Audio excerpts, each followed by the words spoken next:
What does overthinking actually mean? Because people throw that word around like it's just thinking a bit too much, when in reality, it's more like your brain turning into a conspiracy theorist with Wi-Fi and unlimited time. It's when simple situations get upgraded into full, cinematic universes inside your head, complete with alternate endings, dramatic dialogue, and emotional damage. Overthinking isn't intelligence. It's not deep reflection. It's your brain grabbing a tiny detail, putting it under a microscope, and then somehow concluding your entire life is falling apart because someone replied okay instead of okay. Let's get right into it. Number 10. The text replay loop. You send a message, normal, harmless, maybe even charming, and then silence. Now suddenly, your brain becomes a detective in a crime documentary. Why haven't they replied? Did I sound weird? Was that emoji too much? Should I have used a different punctuation mark? You reread your message like it's a sacred text with hidden meanings. You analyze tone. You rewrite it mentally. You imagine how they read it. You imagine how you would read it if you were them. And then, you start imagining how they think you meant it, which is completely different from how you actually meant it. At some point, you've created 14 different versions of reality, none of which include the possibility that they're just busy. This is overthinking at its finest, turning a 5-second action into a 2-hour psychological autopsy. Your brain isn't solving a problem, it's manufacturing one, then assigning itself as lead investigator. Basically, your mind took a text message and turned it into a season finale. Number 9. Imaginary arguments. You are not currently in a fight. Nobody said anything. Nothing happened, and yet you're pacing around your room like you're preparing for a courtroom showdown. You start rehearsing conversations that haven't happened. You craft perfect responses to things no one has said. Yet, you win arguments in your head with such passion, you almost expect applause at the end. And the weirdest part, you get emotionally involved. Your heart rate goes up. You feel annoyed, maybe even offended by a completely fictional scenario your brain wrote 5 minutes ago. This happens because your brain is trying to prepare you. It thinks it's helping. It's like, hey, let's simulate every possible conflict so you're ready. But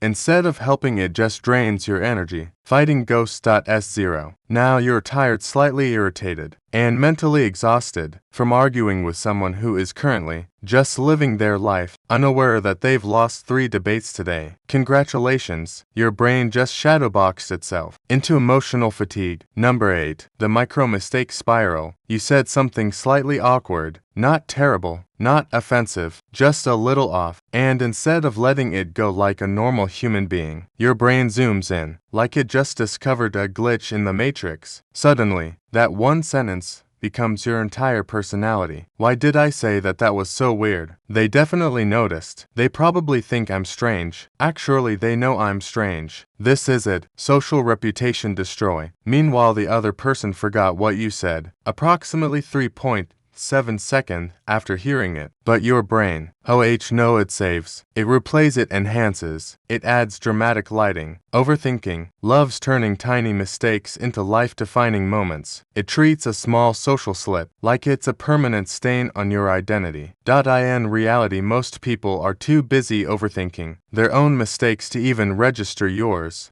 So while you're stuck in a mental loop of that one weird thing you said, everyone else has already moved on, or never cared in the first place. Basically, your brain turned a typo into a personality crisis. Number 7. Decision paralysis. You walk into a situation that requires a simple choice. Maybe it's what to eat. Maybe it's what to say. Maybe it's whether to click buy now or save for later. And suddenly your brain turns into a committee of overly dramatic advisors. What if this isn't the best option? But what if the other option is worse? What if there's a secret third option you haven't considered yet? What if this decision defines your entire future? Somehow, now you're stuck, completely frozen, not because the decision is hard, but because your brain insists on exploring every possible outcome, like it's planning a multiverse strategy. Overthinking hates uncertainty, so instead of picking something and dealing with the result like a normal human, It tries to guarantee the perfect choice, which doesn't exist. Meanwhile, time passes, opportunities move on, the restaurant closes, and eventually you either make a rush decision anyway, or avoid making one entirely. -1s0 Congratulations. You didn't make the wrong choice, you just made no choice, which is somehow worse. Your brain tried to optimize life, like it's a spreadsheet, and now you're starving in front of a menu. Number 6. The Future Catastrophe Generator. Everything is fine. Nothing is wrong. Life is stable. Your brain okay. But what if everything wasn't fine? And just like that, you're imagining worst-case scenarios. With the creativity of a disaster movie director, you picture conversations going horribly wrong, plans failing, relationships collapsing, careers imploding, not because there's evidence, not because something happened, just because your brain decided. Let's mentally simulate chaos for fun. This happens because your brain is trying to protect you. It thinks if it can predict every bad outcome, you'll be prepared, but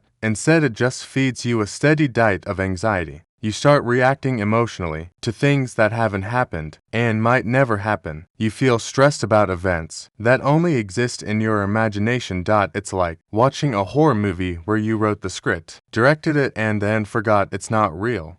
So now you're sitting there, heart racing, worried about a future that hasn't even RSVP'd yet. Basically, your brain installed a what-if generator and forgot to include an off switch. Number 5. Reading between non-existent lines. Someone says something completely normal, neutral tone, simple words, no hidden meaning, and your brain immediately goes HMM. But what did they really mean? You start dissecting their sentence, like it's a coded message. You analyze their tone, their timing, their word choice. You look for subtext that probably doesn't exist. Why did they pause before answering? Why did they say fine instead of good? Why did they use a period that felt aggressive? Before you know it, you've built an entire emotional narrative based on absolutely nothing. Overthinking thrives on ambiguity. If something isn't crystal clear, your brain fills in the blanks, usually with worst-case interpretations. And the irony, most people aren't that deep. They're not secretly crafting layered, psychological messages. They're just talking. S0. While you're decoding a sentence, like it's ancient scripture, they're already thinking about lunch. Your brain turned casual conversation into a mystery novel, and somehow you made yourself the villain. Number 4. The sleep time overload. All day your brain is busy, distracted, occupied, but the moment your head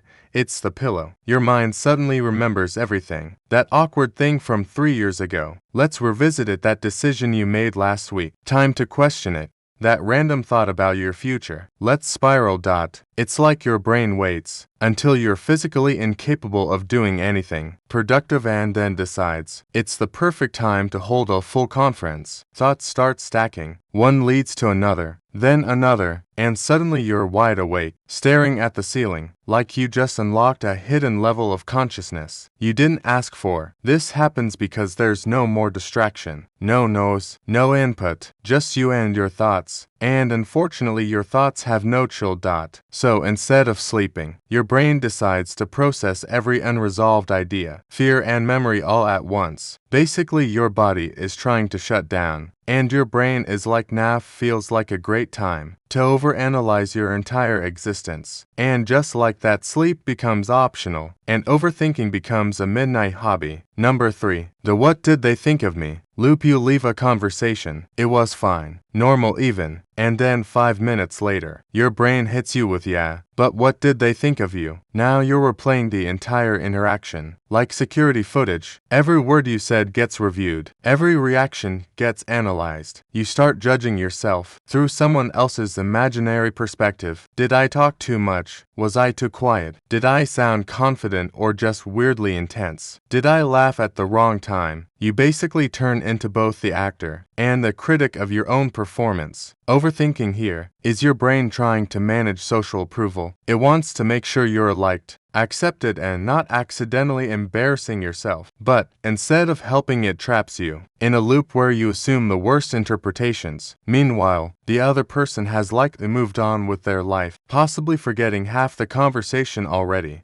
So, while you're running a full self-evaluation report, they're just existing. your brain turned a casual interaction into a post-game analysis, and somehow you still lost. Number 2. Overplanning everything. Some people plan ahead. That's normal, but overthinking turns planning into a full-blown simulation lab. You don't just think about what you're going to do. You think about every possible version of what could happen. While you do it, you rehearse conversations. You predict reactions. You prepare backup plans for your backup plans. It's like you're trying to relive the entire experience before it even starts. The problem is real life doesn't follow scripts. People don't stick to your imagined responses. Situations don't unfold according to your carefully crafted scenarios. So when reality inevitably deviates, you feel thrown off, even though nothing is actually wrong. Overthinking here is control disguised as preparation. Your brain believes if it can map everything out, nothing will go wrong, but instead, it just makes you mentally exhausted before anything even happens. S0 by the time the actual event arrives. You feel like you've already lived it 10 times, and somehow you're still not ready. Your brain tried to turn life into a rehearsal, but forgot there's no final script. Number 1. Thinking about thinking. And finally, the ultimate boss level of overthinking. You're not just thinking, you're thinking about the fact that you're thinking too much. Why do I overthink like this? Is this normal? Am I making things worse by analyzing it? How do I stop overthinking without overthinking the solution? Now your brain has officially folded in on itself. This is where awareness turns into a trap. You recognize the pattern, but instead of stepping out of it, you analyze it even harder. You try to solve overthinking using more thinking, which is like trying to put out a fire with gasoline. The irony is brutal. Your brain is trying to fix itself, using the exact behavior that caused a problem. It's like pressing the elevator button 20 times and expecting it to arrive faster. At this point, overthinking becomes less about the original issue and more about your relationship with your own thoughts. You're not stuck because of the situation. You're stuck because your brain won't stop narrating it. Basically, your mind opened to many tabs and now it's lagging. That's all for today.